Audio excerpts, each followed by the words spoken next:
We've had one of our staff members get engaged over the weekend and want to congratulate Kirsten Frank and their engagement. Thanks. I'm ready. But we encourage you to ask us, send us in your questions today, and we'd be happy to answer those. And we'll turn the time over to our media for their questions. Today, Senator Dabakis will be introducing Senate Bill 105, the Public Lands Amendments. And essentially it would give the Attorney General 6 months to take the ownership dispute of public lands to the Supreme Court and have them decide on it once and for all. What are your thoughts on that bill?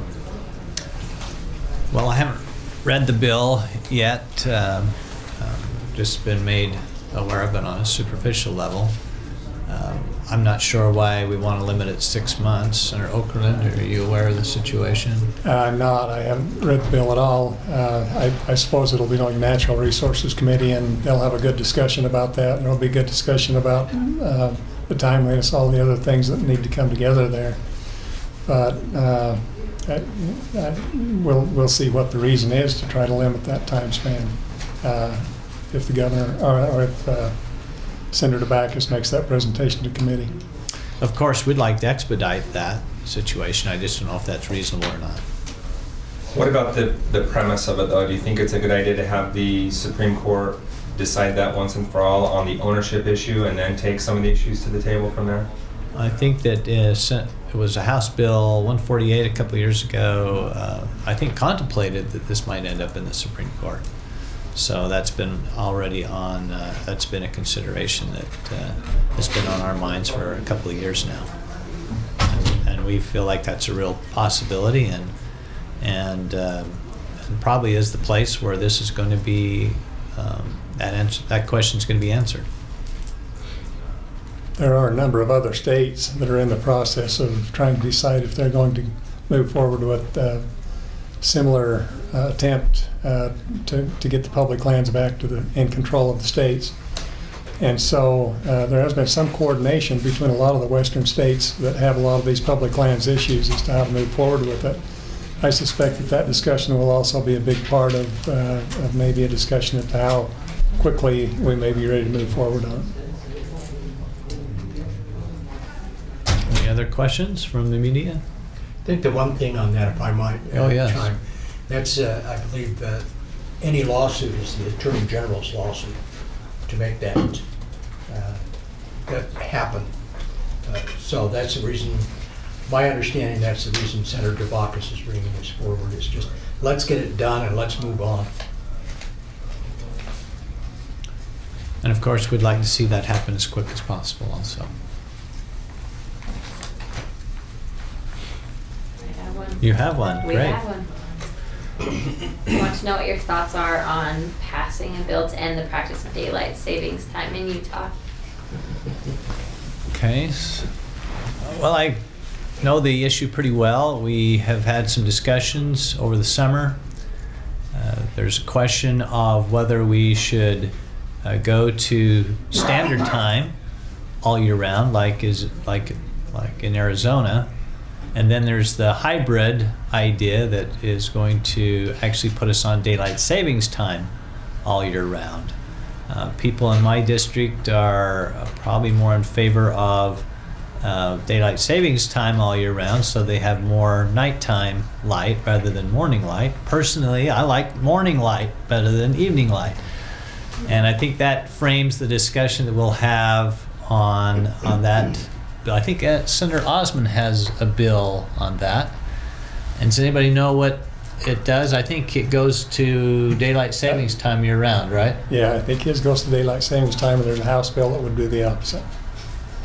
So that's a good debate that we'll have, and I hope that all the people out there will weigh in on this issue, because this, I think, is an issue that the people really need to have. The people need to decide, and we need your preference. Senator, go ahead. Speaker Hughes and Majority Leader Doug Dunnigan spent some time over the weekend on the phone with executives from HHS, Health and Human Services, trying to work out some issues with a compromise over Healthy Utah. Have you been involved in those discussions, and how would you characterize them, if so? I was not in those discussions or on the phone call, but Senator Knudsen was on the phone call Yeah. and could answer any questions you had. What's the question? How would you characterize those discussions with members, with executives from Health and Human Services over the possible compromise involving the Healthy Utah? I think it was a helpful discussion. We were given some things to contemplate on how our legislation would be drafted and whether it would be accepted by Health and Human Services.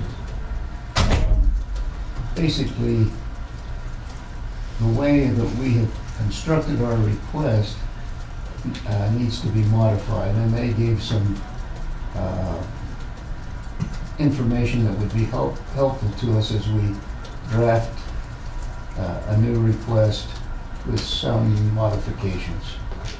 And that basically was what happened. Are you going to have enough time to get this done? And the governor's been at this for a year and a half negotiating with them, and you've got 38 days to go. The good news is we don't have a deadline. And maybe that's bad news, I don't know. It may, just carry on for a while. When you talk about modifications, you're talking, I presume, about only going to 100%, covering the gap. Is that sort of the theory on the modification? Well, I would say that we're very interested in addressing the needs of the very needy, what we have termed the frailest of the frail. That terminology would need to be modified to meet what Health and Human Services would want to have. So that was the point I was making with this gentleman, that they did give some guidelines. Two states in Virginia and Wisconsin made proposals that were somewhat similar to what we were making.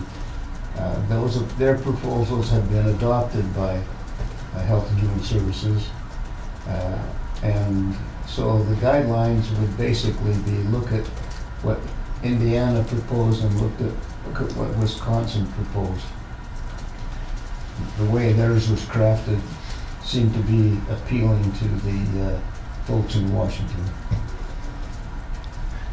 And it's my understanding that Wisconsin and Virginia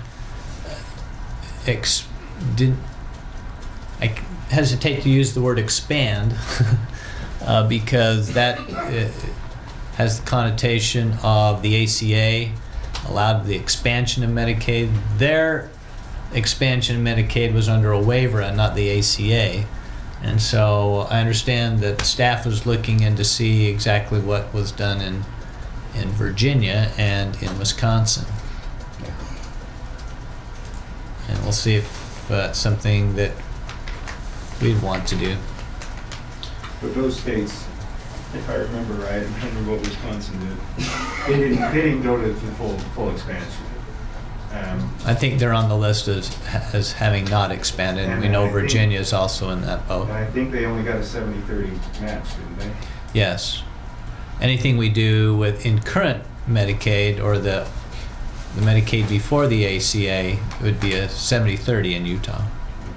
Traditional Medicaid is how we refer to that. And probably Virginia is not on the 70-30, I think, with their income, and the formula that's used for Medicaid changes from state to state. So that's the direction that you guys see this going, these talks are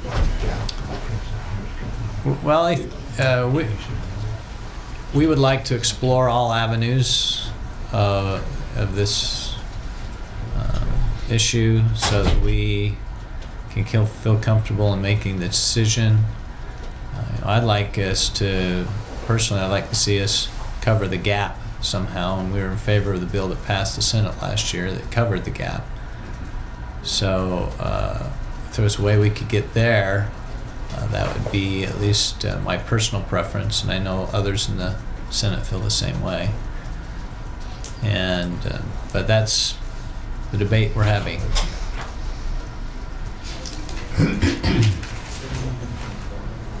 This afternoon, Senator Urquhart will also introduce Senate Bill 82 in committee. It would, among other things, require enforceable entry situations with a warrant officers to be clearly marked in uniform and clear text identifying who they are. Also, the use of body cams. We heard a lot of this play out in complaints from former Attorney General Mark Shurtleff when his home was searched. What are your thoughts on that, Bill? Let's see. Senator Hilliard, are you familiar with this issue? Isn't it related back to Ogden? Did they have a problem in Ogden of the officers coming in and not being identified? The shooting, Mhm. shooting up there. Yeah. I think it's a good idea. I mean, I can't imagine why, once you got inside the door, you wouldn't want to be identified as a police officer. I think the officers themselves, as they are in the building, they may not know where everyone is and see somebody moving around. I think the identification once inside the building makes sense to me. I haven't heard the bill, but I think it makes sense. I don't. And I think there's a lot of advantage to having the body cameras. Then there's no question to what took place. So I think there's some pushback on that a little bit, but Well, I'll add, body cameras have a problem, and that's the fact that we think everything gets filmed on the camera. Sometimes they don't. Sometimes the angle makes them appear differently. I know just from my work in reconstructing car accidents and trying to put things together in personal injury cases, that sometimes pictures of the scene aren't really what happened. It's just how the picture's taken. And so body cameras can sometimes, as you look at them, they're not foolproof. They're probably good, but they're not absolutely foolproof. Senator Davis? I think one thing that our process is going to bring about is the discussion and the debate on where the police are on this issue, where the citizens are. And I think it's really incumbent upon the committee to listen to what's going on before making step out front decisions on it. We can't retract from it. We make a comment and we say, yeah, it's a great idea. And then, so like it always says, the devil's in the detail. So I'm looking forward, I'm on that committee, and so I'm looking forward to that discussion. So. We have Senator Osmond here now who can talk to us about daylight savings time. Was there a specific question, President? We had someone in that's viewing this on the internet that had that question, and maybe you could explain your bill. Well, the bill proposal is reflective of the work that we did as a Economic Development Workforce Services Committee last year, where we went out and we surveyed citizens across the state about their attitudes about daylight savings time. And we had over 25,000 individuals across the state, and then thousands more emails that came into various legislators about this topic. In fact, I don't know of another topic where we've received more feedback. But the result of that was that there are two proposals that are currently being considered by the legislature. One is a proposal by Representative Lee Perry that would permanently keep us back on Mountain Standard Time, so we wouldn't have any fallback or spring forward. Mine actually goes the opposite direction. My bill proposes that we spring forward and stay there. The effect of that would be that we would be on Central Standard Time all year long, capturing that extra hour of daylight in the evening. But those are the two proposals. Are there any specific questions that this group has about those bills? Okay, fantastic. Thank you. It's Appreciate good it. to have you here. Thanks, good to be here. Mind if I excuse myself? Absolutely. Okay, thanks. Any other questions? Thank you very much. Lunch.